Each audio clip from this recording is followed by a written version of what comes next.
Sahana Vavatu Sahanau Bhunaktu Sahaviryam Karavavahai Tejasvinavadhitamastu Ma Vidvishavahai.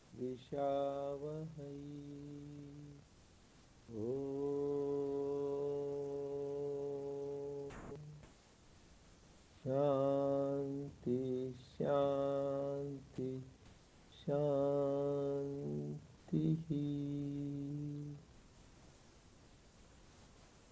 May the Lord protect us. May He nourish us. May we acquire the capacity to study and understand the scriptures. May our study be brilliant, and may we not cavil at each other. Peace, peace, peace unto us all. Dear brothers and sisters, loving Sai Ram to all of you. We welcome all of you to this online satsang of Sri Sathya Sai Center of Arcadia. So we are continuing the study guide on the significance of Maha Shivaratri. We are on the last segment now, and we'll be finishing this study guide today. So, because whenever recently on March 11th we celebrated Maha Shivaratri, whenever we celebrate these festivals, we need to know the spiritual significance of these festivals.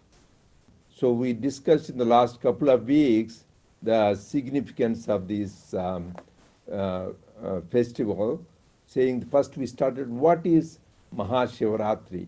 So Swami, what he said is, at least we should know, mainly I will touch the bullet point, highlights at least we should know. Number one, this comes once a year in the month of Magha, in the Chaturdashi, that is in the Krishna Paksha. Every month we have the Maha Shivaratri. This Maha Shivaratri comes once a year in the month of Magha. And it is a Maha Shivaratri because it's a Maha great, Shiva auspicious night. And what are the three important things at least we should all remember? This is the day attributed to the cosmic dance of Lord Shiva, Thandava Nritya. So that is number one. And second thing is, this is the day the Lord Shiva brought out the lingam for the benefit of humanity. And this is the day the Purusha and Prakriti, the nature and the Supreme God come together. That is Shiva and Parvati, they came together.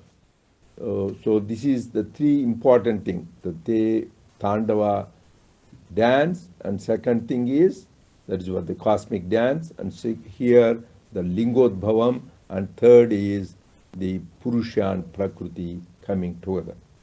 And second aspect we talked is the power of these 11 Rudras, because this is the day we chant the Rudram with 11 Anuvakas in the Namakam, 11 Anuvakas in the Chamakam. Because we say we are all influenced by the various sense organs, Karmendriyas, Jnanendriyas and Manas, 5 organs of perception, 5 organs of action and the mind. So these are the things, and these are the ones which directed in a right way towards God take us to the liberation. When we are involved taking towards the world, which leads to bondage, grief. So that is why this is the night where Swami repeatedly said, much easier to turn to God, because the influence of mind is much less, because only wee bit of the moon is the presiding deity of the mind, it is there, so easily you can turn towards God. That is why this is the day important to intensify our devotional practices for the Lord Shiva. And third, as I said, we talked about the lingam. Everybody worships lingam because all the Shiva temples, what we worship is lingam. But at least let us remember, lingam is counterpart of Om. Om is the verbal symbol of Nirguna Nirakara Brahman. Similarly, lingam, which doesn't have any head, hands, legs. It is the symbolic form of the Nirguna Nirakara, formless and attributeless, nameless God it represents. So it represents everything. That is why Liyate iti lingam, all the names and forms of divinity merge in lingam. So you are worshipping lingam is equivalent to worshipping all names because it is no particular shape or form. That is important. And there he talked to Swami about the Hiranyagarbha linga. Hiranyagarbha is the golden lingam, so which is the origin of the creation. And he says every one of us has that thing because it is scattered in the whole body in the form of love. So, but it is more on the right side of the body. And not only in human beings, Swami said, it is there in the birds, beasts, and animals. Because the avatar, what he does is because of his power of love, he brings it together and this comes out as the Hiranyagarbha lingam. That is the another important thing we talked about. And third is the message, what this first family, so Lord Shiva's family is called Adi Kutumbam, first family. What is the message? They show unity in diversity. And we talked about how their vehicles are all different, like Kartikeya having peacock and Vinayaka having the mouse and mother having the lion and Lord Shiva having the bull. You know, bull and lion cannot go together, peacock and snakes, because Lord Shiva has snakes around the thing, but still they work as a one harmonious family. So Swami is giving a message in spite of our differences of understanding and thinking, we should try to be adjust, adapt, accommodate, so that we should work as a one family. Harmony in the family is the fundamental basis, Swami says, for the peace in the world. That is another important message we talked about. And then last week, we talked about how Lord Shiva is the giver of Dhyana. Dhyana Maheshwarat Ichyate. And what is Dhyana? Advaita Darshanam Jnanam. To be able to see only one thing, that is Jnanam. So, by worshipping the Lord Shiva, he is the bestows us the Jnana. We need to do with sincerity and he will give the Jnana. That is why they say in scriptures, Ishwaranugraha Advaita Vasana. Only by the God's grace you develop that Advaita Vasana, know the highest truth. Otherwise, people are always caught up in the rituals and basic practices without advancing. As I said, Swami said, Pradhamam, scriptures say, Pradhamam Pratima Puja. Just worshipping the idols, that is good, it helps us, but don't be stuck. Madhyamam Japastotradikam. Then you worship by hymns and bhajans and all that. Uttamam Manasi Puja. Then you should come to say quietly in your mind, mental worship. So you're able to have it bhava, with nice feeling. That is next step. And Soham Puja Uttamam. That is what last week we discussed. Swami says, so we all can realize the jnana. But what is blocking us? These 6 fires. Swami said not only enemies. Last time we talked of this. He compared to Anala. It is bottomless pit. The more you put, the more the fire goes up. And what are those 6 fires? We all know that Kama, Krodha, Lobha, Moha, Mada and Matsarya. That is desire, anger, greed, attachment, pride and jealousy. So again remember that. Desire, the anger, greed, attachment, pride and jealousy. These are the 6 major fires. How do you extinguish those fires? Swami said, like fire hydrant, 5 values. So, Sathya, Dharma, Shanti, Prema, Ahimsa. That is truth, right conduct, peace, love and non-violence. So those 6 fires or 6 enemies, you practice this, then all these fires will be gone. Then we will be able to experience the jnanam. Then what happens? Swami said, then we'll say, so hum. So means that. Hum, me. I am that. Like Tattvamasi. Tat, Tvam, Asi. That is the greatest Mahavakya from the Vedas. Right? Tattvamasi means, hope everybody knows. Tat means that. Tvam means you. Asi means you became that. Tattvamasi, you are that. So similarly here, Soham, I am that. You go on chanting, Soham, Soham, Soham, finally it becomes Om. So that is the ultimate pranava, which is the combination of everything. So that is what we ended last time, how by contemplating on this highest truth, we will realize we are that and finally merge in the pranava or the Omkar. But in the beginning, you do the Dasoham, I am your servant. When we have body consciousness, you start with Dasoham. That is why there is a beautiful story, it is related. So how there are two people, path of bhakti and jnana. They had, ultimately both are same. But this man said, I am path of bhakti is the important thing. Dasoham, I am the servant of the Lord. So when he was chanting Soham, this man, friend, was saying Soham, Soham, he put Da in front of it. That means Dasoham, I am servant. That guy got upset, friend, hey. Then he put Sa in front of it. Sada Soham, always Soham. Then that guy put again Da, Dasa Dasoham, I am servant of the servant. Then again he put Sada Sada Soham, I am always that highest reality. He's put again Da, Dasa Dasa Dasoham, Daso. So that means servant of the servant of the servant. So both are in their own right correct. When you have the body feeling, then you should have the feeling of humility and servant attitude. But when you realize there is only one thing exists, then you identify yourself with the self. That is what this is the important message we finished last time. Soham leading to Om. So for that, so you start with Dasoham, then become Soham, and finally it ends up in Om by constant practice. So now we'll start on page 5, the names of Shiva, and we can finish it up because only it is a short portion, 1.5 pages. We can finish, and then we discuss. Sai Ram, brothers and sisters, we are starting on page 5 of the study guide Maha Shivaratri, Ritual to Spiritual. Names of Shiva. The Lord has another name. It is only when the love principle underlying this name is rightly understood, the real form of the cosmos can be recognized. That name is Samba Shiva. Sa means divinity. Amba refers to the cosmos. Shiva means Purusha, the Supreme Person. Ishvara has yet another name, Yagashikha. The sky is his blue form. The dik, directions, are his garments. Hence, he is also known as Digambara. He is also known as Panchanana, the five-headed one. The five are earth, water, fire, air, and space. His 5 heads represent the Panchabhutas, the 5 basic elements. February 23rd, 1990.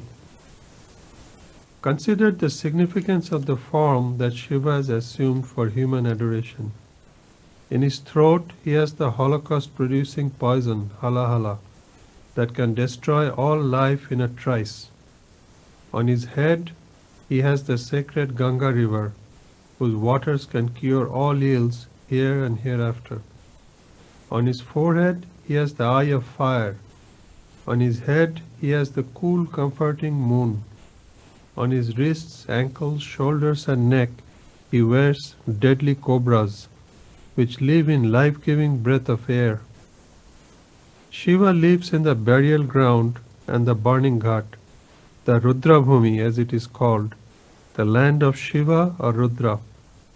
The place is no area of dread, it is an auspicious area, for all have to end their lives there at the close of this life or a few more lives. Shiva is teaching you that death cannot be shunned or frightened away. It has to be gladly and bravely met. March 5th, 1973.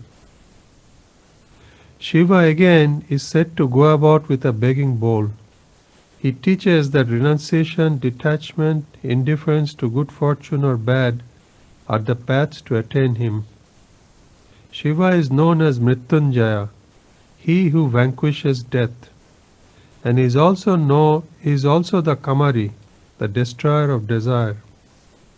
These two names show that he who destroys desire can conquer death, for desire breeds activity, activity breeds consequence, consequence breeds bondage, and bondage results in birth, and birth involves death. March 5th, 1973. Significance of Nandi. In temples of Ishvara or Shiva, you find Nandi, image of bull, in front of the deity. What is the inner significance of this? The usual reply you get is that Nandi is the Vahana, vehicle, of Ishvara, as if he could not afford to have a better vehicle than a bull. This is a wrong idea. The truth is that just as the lingam is the symbol of the Lord, Nandi, the bull, is the symbol for Jiva, individual soul. Therefore, just like the Nandi, man should turn away from Prakriti and direct all his attention towards Ishvara only. May 24, 1992. Significance of Vibhuti Abhishekam. The Shivaratri festival as celebrated here is an example for you. You might ask, quote, Swami has often declared that all days are holy days, that there is no special rite or ritual that has to be observed on any single day. But Swami himself is pouring vibhuti, holy ash, on the idol and calling it Abhisheka, anointing the idol. Is this right? Unquote. Swami is doing so to teach you a lesson. What greater offering can you give God to glorify Him than the ash signifying your triumph over tantalizing desire? Ash is the ultimate condition of things. It cannot undergo any further change. The Abhisheka with Vibhuti is done to inspire you to give up desire and offer Shiva the ashes of its destruction as the most valuable of all the articles you have earned. Ash cannot fade as flowers do in a day or two. It does not dry and disappear or get spoiled and unpotable as water does. It will not lose color as leaves do in a few hours.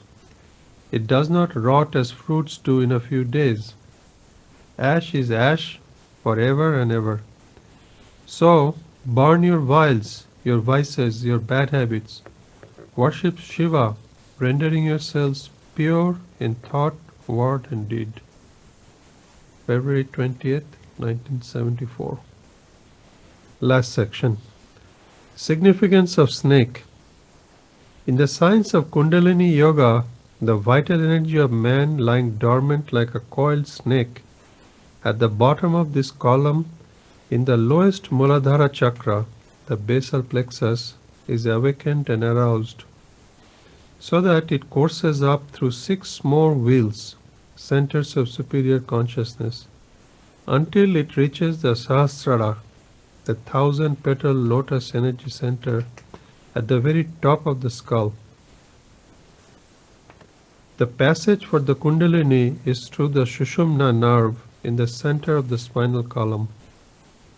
The worship of the snake, ridiculed as superstition, is the symbolic counterpart of this great yogic sadhana, which confers vigor and vitality. February 20th, 1974. That completes the study guide. Turn it over to you, Dr. Reddy. Comments? So, by the way, each of those subtitles, like the names of the Shiva, significance of Nandi, snake, we gave these links. Some of the Sathya centers, they are going to the, when you go to the link, there is a full discourse. So really you will enjoy the whole context. This is to stimulate you. These are like appetizers, just to think, thought-provoking. You read this, oh, I want to see the whole discourse, what Swami talked about, Vibhuti Abhishekam. You want to know the whole thing. Same thing about the giving of Dhyana. So just, oh, let me go, because these are all, each quote has a link to go to the discourses. So people, if you are really a good reader of scriptures, you can go back and dive deep into the teachings of Swami by going to the whole discourse, which is easy. Just you click and then you can go to the whole discourse. Here, Samba Shiva Swami, so we all say Shiva means, we know, right? Auspiciousness. So the Panchakshari mantra, what is the Panchakshari mantra? Om Namah Shivaya. In that, the greatest jewel is just these two letters, Shiva. Just Shiva, you say that itself. That is where the whole beauty of the whole thing is. Lot of these great powerful mantras, Swami said, these two letters, Shiva, Rama, Krishna, Yesu, Sai. You see that always? So in just those two letters, so much power is there. So just we need to go on repeating those letters. So here, Swami says, often we call Samba Shiva. There are two meanings. Here, Swami gave the inner meaning. One is, Amba is who? Mother. Sa Amba Shiva. That means the one who comes with the mother. So Purusha and Prakriti. But here, Swami is giving Amba is for Prakriti, the universe, cosmos, and the Purusha represents the Samba. So just it is a combination of Purusha and Prakriti. So that is what you should understand. So the outer significance is Mother Parvati and Father, Divine Father Shiva. But inner meaning is combination of Purusha and Prakriti. Another thing is Swami is talking about Digambara. We also sing Hey Digambara in one of the songs of bhajans of Lord Shiva. Usually most of the people, Digambara means person who has not any clothes, is naked. Because great yogis in even North and Himalayas, they are not conscious of body. They don't think about their wearing clothes, and they are, even in Himalayas without clothes, they are above the heat and cold sensation. So Digambara is naked, but Swami, the inner meaning, Dik plus Ambara. The whole, the direction, dishas, they're all his Ambara. That means the whole is pervading the whole universe. That is the inner meaning of Digambara. And similarly, and what are those five, and then five Panchanana? You know, Lord Shiva is said to have 5 faces. A lot of you know that, right? Aghora and Ishana, and then Tatpurusha, so like Vamana. So like that he has got 5 faces. So these 5 faces represent Panchabhutas. So whenever you think of this, so just don't think, oh, why he has 5 faces. That means, Digambara means pervading all the diks, all the directions. Whereas here, Panchanana means he has all the control of the 5 elements. That is what we should understand. So everything should be the inner significance, then we enjoy. And then here he was talking about, we already talked about why he had the hala hala. He took it to protect the whole humanity from destruction as a act of sacrifice. And the Nandi, another thing important is Nandi. Any Shiva temple you go in front of Lingam, what do you see? Nandi. Why? There is a representative, exemplary devotee. Why? Nandi is not looking this way or that way. Even other deities like Hanuma, you see at the side. Or here straight he looks at only Lord Shiva, Lingam. That's all. He just, so that is why similarly we should have one pointed focus only on God. Actually, Swami used to tease the students after he used to perform their wedding. Or, hey guys, now you are not interested in Swami, you became Nandis. They said, Nandi, that means you are looking only at your wife. That's all your Nandi focus is, that you forgot God. So, but Nandi represents only looking at God. Second thing is, Nandi is the one which bears the weight of the Lord Shiva. It takes him one place to another, like his vehicle. That means it carries him. Similarly, we should carry the burden of the divine mission. Swami's thing, Swami's work, we need to carry the load of the Swami's work. He doesn't need it, he can do it by himself. Like Lord Shiva can go anywhere, he doesn't need Nandi, as Swami says. But he gave the opportunity for Nandi to be his vehicle. Similarly, Swami is giving us the opportunity to be vehicles of transmitting his love and message. So we should be very intense and passionate about sharing his love and message. So one is, Nandi teaches us one pointed focus towards Lord. Second is to be carriers of his love and divine mission. Actually, Lord Krishna says in Uddhava Gita, he tells Uddhava, his friend, says, these are the 3 things who is done by any devotee, they are dear to me. Number one, who talks about me and my message and my love to anybody in the world, anywhere. So I will take care of him in the heavens. I will take care of him completely.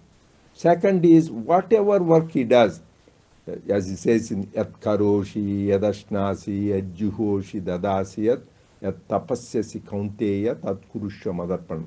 Whenever he is drinking, eating, giving charities, doing penance, whatever it says, Krishna Arpanam, Sai Arpanam, Rama Arpanam, Shiva Arpanam, whatever it is, dedicate that completely to him, the Lord, because he is the one who is motivating us. Then also I will completely be with him at all times. And third is who always thinks about me, my glory, and thinks about my name all the time, and I will be with him. So these three things, he says, those devotees are dear to him, who dedicate everything to him, and who spread his love and message to others, and who contemplate on his glory and name all the time. So that is why this is the significance of the Nandi. Then we talked about significance of Vibhuti. So we all, in our Sai centers, that is a regular thing. Everyone knows that we chant the Vibhuti mantra. So Vibhuti, one aspect here Swami talked about. Vibhuti is the holy ash. We offer to God, what do we offer? We offer flowers, we offer leaves, that means tulsi leaf or bilva leaf, whatever it is. We offer fruits, whatever fruits we have, and we offer water. That's why patram, phalam, pushpam, toyam. That's what Lord Krishna says. Yome bhakta, anybody with devotion who offers this patram, phalam, pushpam, toyam, right? So you offer the leaves, tulsi leaves or bilva leaves, whatever, and phalam, whatever fruits we have, and with flowers, whatever flowers, hibiscus, roses, jasmine, whatever, toyam, whatever water, Ganges water, or even ordinary, whatever good water you offer. These are the standard. But Swami beautifully said, what happens to leaves, they can dry up. After a while, they won't be there. Flowers, they may fade. Fruits, they may rot. And water also, after a while, it can get spoiled. Any of these, all the four are subject to change. The leaf, flower, fruit, and water. What doesn't change? Ash. You put ash for any length of time, nothing will happen. That is the ultimate stage of anything. You can burn a tree, it will become ash. You burn a human being after the cremation, it will become ash. Anything subject, ultimate nature of thing is ash. That is why Lord Shiva stays in Smashana Bhumi. Rudrabhumi. That is why Smashana Bhumi is also called Rudrabhumi. He loves to be there because he says we all have to go there. The Swami was talking about after this lifetime.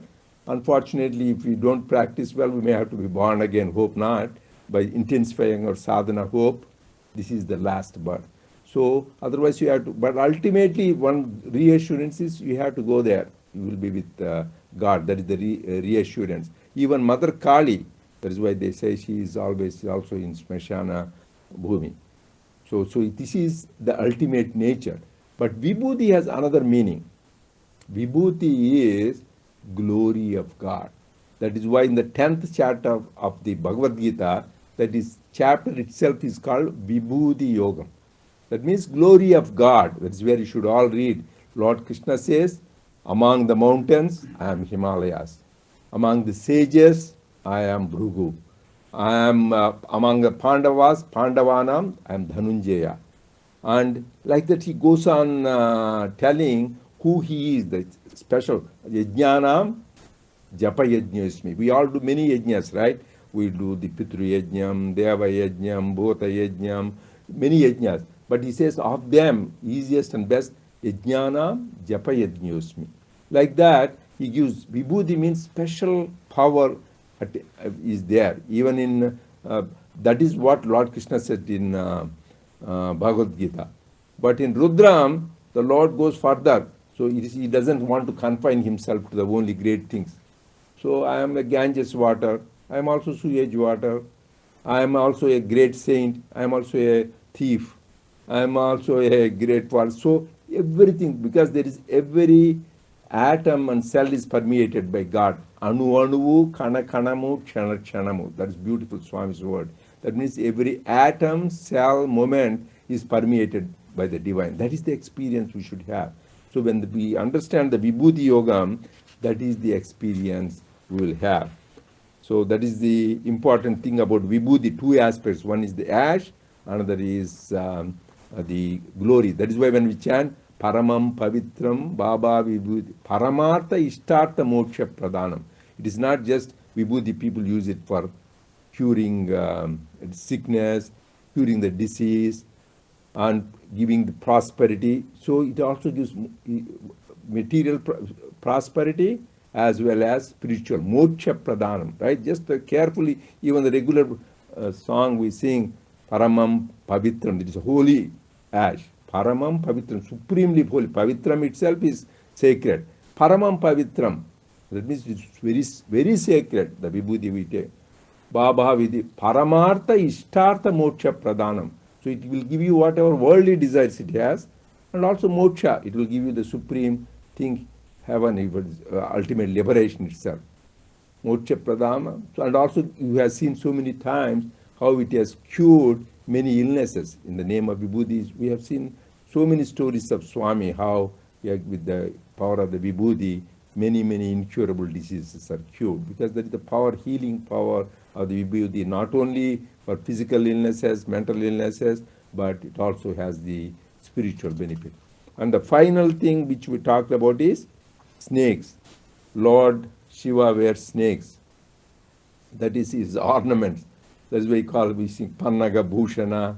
That's why whenever we sing the bhajans, we need to know the meaning. So Pannaga Bhushana, he has got those snakes. So one aspect we talked about is they're cold-blooded animals, right? Snakes. So when Lord Shiva dance, Thandava dance, so much heat is generated. So one is the Himalayas, mother, daughter of Himalayas, that is cooling effect. Another is the moonlight, because he wears the moon, that is a cooling effect. And third is Mother Ganges, with water, that is cooling. So these three are the cooling effect. But in addition, immediately touching him is these snakes, which is got the cooling effect. That is one aspect. But then the yogic aspect is the Kundalini Yoga. So as Swami was talking about, ultimately, so when people who do the practice of the yoga, particularly the people who practice Patanjali Yoga, Ashtanga Yoga, so you know the stages, you go and read that, Yama, Niyama, Asana, Pranayama, Pratyahara, Dharana, Dhyana, Samadhi. So when you do that, so we are all, most of the human beings, our energy is stuck in the lower levels. So most of the people, they don't even think about it. That's why Swami says, Kana, Pina, Sona, Marna, just we're happy, eating, drinking, sleeping, having children, progeny, sense enjoyments. That is all the lower chakras. That means your energy is stuck there. Lowest chakra is Muladhara chakra. And above it goes to Swadhisthana chakra. Then it goes to Manipura chakra. Then Anahata chakra. Then Vishuddha chakra. Then Ajna chakra. Then Sahasrara. So just you need to go on going up and up. Then you get pure. At least if you go to Anahata, then you hear the Om all the time. And then Ajna chakra. You should have purity. It will happen. Otherwise, most of the people's chakras are stuck at the lower level. That's all interested in the lower enjoyment, sense enjoyment. So the spiritual practice is so that you go on doing such that your thoughts and your words, actions, everything go up and up so that they are on the pure level. That's why Vishuddha chakra means it is pure. Then you can get that realization. That is what the significance of snake is, not just. That is why Kundalini is represented in the form of a snake, so that we raise your consciousness up and up above. So that is why how beautifully Swami said, at least I want all of us to remember, because this Maha Shivaratri comes every year. But as Swami says, every night is a Shivaratri, because Shivaratri means auspicious night, if you think about God all the time. So every moment and every night can be a Shivaratri if you spend our time in the contemplation of God. For that, just this symbolism is very important so we can understand, enjoy when we sing His glories, when we sing the bhajan, when we talk about Shiva, or we talk about the lingam, or the snakes, or the various aspects of the Maha Shivaratri, then it gives us a beautiful, elevating thoughts and experience. So that is why we need to know about this. So this concludes our Maha Shivaratri study guide. So next week, at the request of people, we are now going to have the different guest speakers, maybe once a month. This will be live as much as possible. Instead of pre-recorded, will start as of starting April. So once a month, so to hear the experiences from the various devotees about the glories of Swami, the experiences, how their message of Swami they understood, how their transformation, because that itself is another sadhana, is listening to the leelas of the Lord. We call Sai Bhagavatam, so just listening, and that we'll start that starting next month. So that will conclude our study guide for today. Sai Ram.